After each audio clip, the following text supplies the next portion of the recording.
Baik, kata Rumi, aku mencintai teman-temanku tidak dengan hati atau pikiranku untuk berjaga-jaga.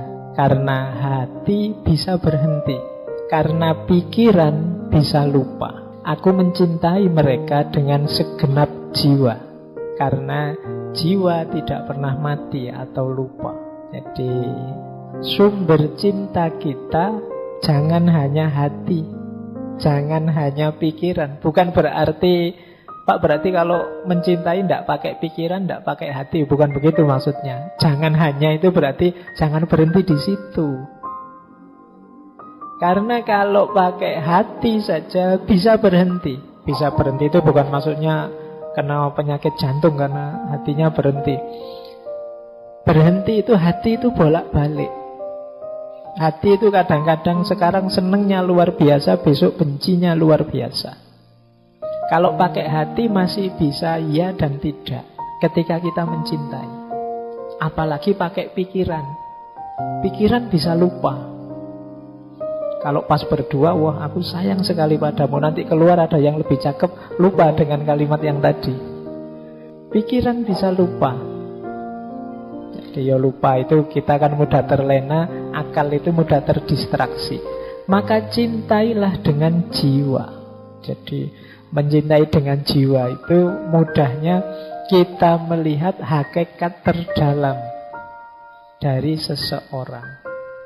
Manusia itu siapapun dia, di level terdalamnya, di situ ada ruhnya Allah.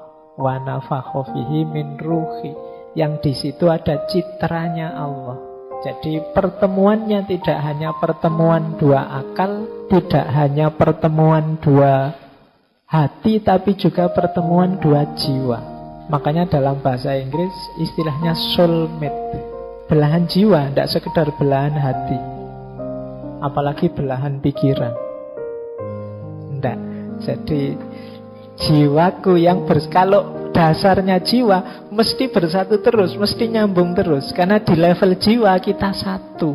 Di level pikiran kita bisa beda-beda. Wong pikiran itu macam-macam. Hati juga bisa beda-beda. Passion, selera bisa beda-beda. Apalagi level fisik. Tapi begitu kita masuk di level jiwa, itu kita pasti hakikatnya satu. Di level roh itu kita satu jenis, sama semua.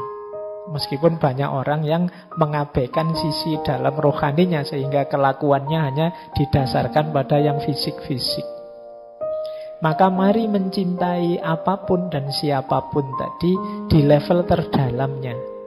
Jadi kalau sudah level terdalam itu seragam, sama. Kalau fisik itu bisa beda-beda, ada cakep, ada jelek dan lain sebagainya.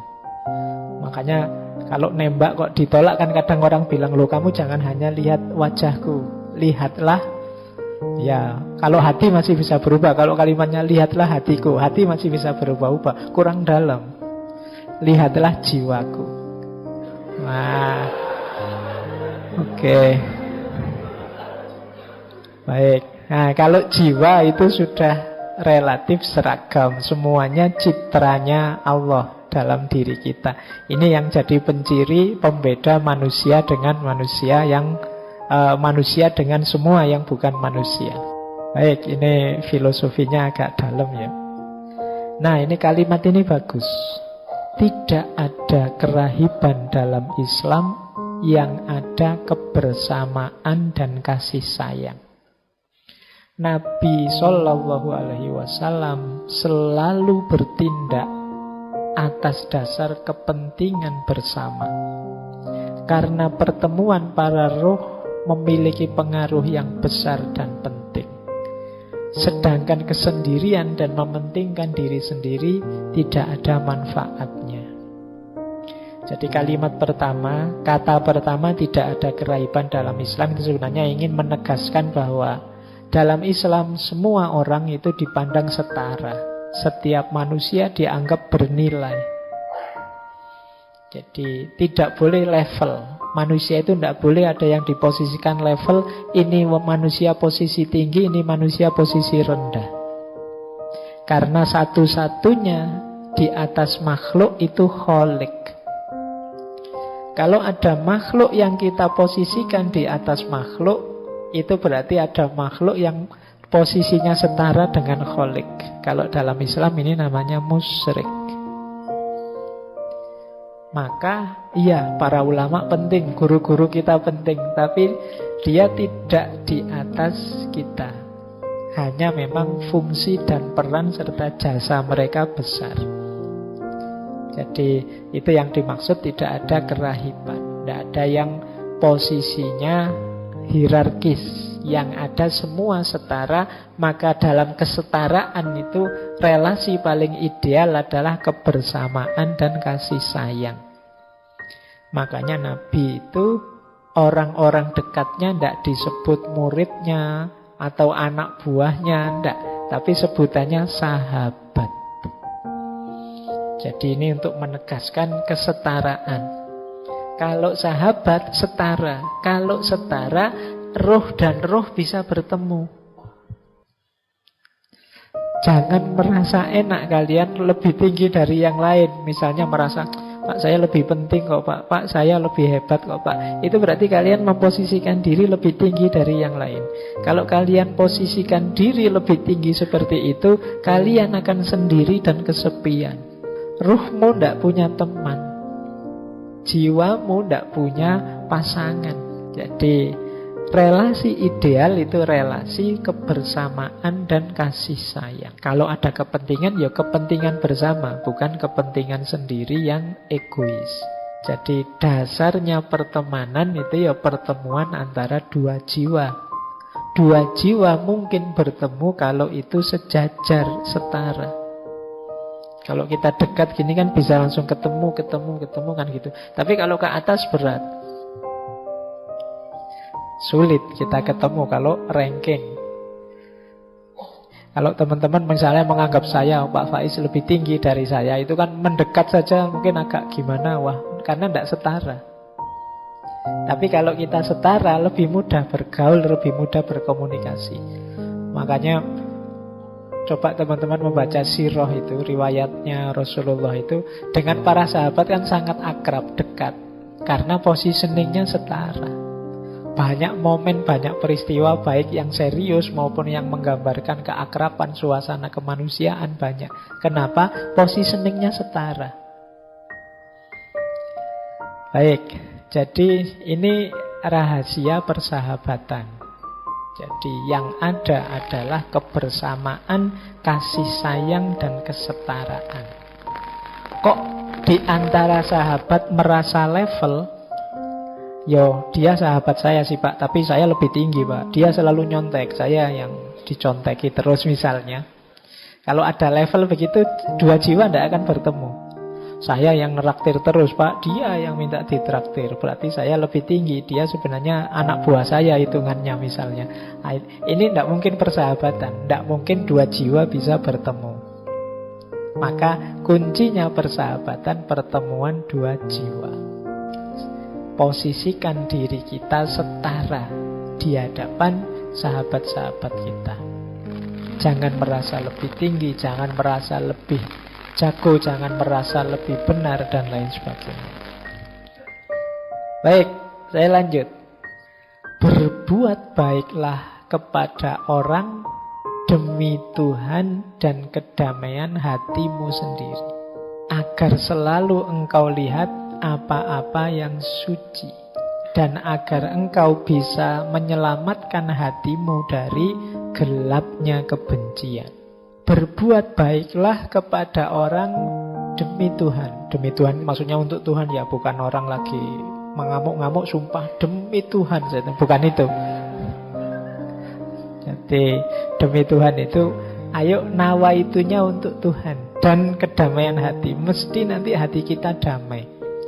Kalau dalam Islam ada konsep fillah dan lillah. Fillah itu kita bersahabat di dalam Allah. Di dalam Allah itu dalam memang aktivitas yang secara formal, resmi. Ini aktivitas yang mendekatkan kita pada Allah. Ya mudahnya fillah itu ya dalam ibadah-ibadah. Kita bersama-sama sholat jamaah, itu namanya kebersamaan fillah. Jadi di dalam Allah. nanti ada lillah. Lillah itu aktivitas apapun. Mungkin bukan ibadah yang formal, yang mahdo, yang seperti sholat, zakat, dan lain sebagainya. Mungkin sekedar bersama-sama melakukan aktivitas apa, belajar bersama, atau santai bersama, dan lain sebagainya. Tapi nawaitunya lillah, untuk Allah. Misalnya, yuk makan bareng, yuk biar kita sama-sama sehat, sama-sama kuat, biar bisa ibadahnya tambah mantep. Nah ini aktivitas biasa, cuma makan, wong makan bareng, tapi terus jadi lillah, karena Allah, nilainya ibadah. Ini juga demi Tuhan namanya. Jadi untuk Allah. Kalau dalam Islam itu kan aktivitas apapun, tidak harus aktivitas religius, bisa bernilai religius kalau niat nawaitunya pas. Bisa sebaliknya juga. Mungkin aktivitas keagamaan, tapi niatnya bukan untuk Allah karena Allah, ya bisa bernilai duniawi. Jadi ini maka penting faktor niat ini. Mari kita bersahabat itu konteksnya sepenuhnya fillah dan lillah. Kalau bisa begitu, akan ketemu dengan kedamaian hati kita, lebih nyaman. Tidak lagi relasi saling menaklukkan, menundukkan untuk pamrih-pamrih kepentingan yang macam-macam. Ini hanya untuk Allah saja. Lillah. Karena kalau tidak lillah nanti kita hanya dapat lelah. Ya, kalau ada, wah lelah aku meladenimu ini, oh berarti belum lillah. Kalau lillah tidak mungkin hasilnya lelah. Baik, bahkan yang sepele-sepele dalam Islam itu ya bisa bernilai sangat mulia. Ketika apa? Niatnya pas. Sekedar makan di angkringan habisnya 6.500, itu bisa sampai ke surga. Kalau niatnya pas. Pak, saya makan ini Pak, saya tidak ingin berlebihan makannya, saya 5.000 sudah cukup, tidak perlu kekenyangan. Biar nanti malam saya bisa tidur nyenyak, terus bisa bangun sholat tahajud. Loh, angkringan aja bisa membawa ke kemuliaan. Jadi itu contoh. Jadi apapun bisa lillah, apalagi yang fillah tadi.